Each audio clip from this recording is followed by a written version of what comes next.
Sir, আপনার বাড়ি থেকে চিঠি এসেছে। আরে বাহ। আরে স্যার, আপনাকে কে চিঠি পাঠালছে? আরে আমার মা পাঠিয়েছে গো। কিসের চিঠি? আমার বোনের বিয়ে, তাই আমাকে ডেকেছে, আমাকে যেতে হবে আজকে। কিন্তু স্যার। কোনো কিন্তু না, আপনি ভালোভাবে যে ছুটিটা কাটিয়ে আসুন। ঠিক আছে, আমি তাহলে চলে গেলাম।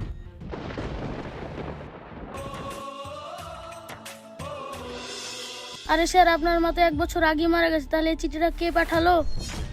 আরে আমি সেটাই তো দেখবো যে চিঠিটা কে লিখেছে। কিরে, কাজ হয়ে গেছে তো? হ্যাঁ সর্দার, আপনার লেখা চিঠি দিয়ে একজনকে দিয়ে বাড়ি পাঠিয়ে দিয়েছে, আর একজনের বাচ্চা আছে, ওকে আজকে মেরে ফেলবো।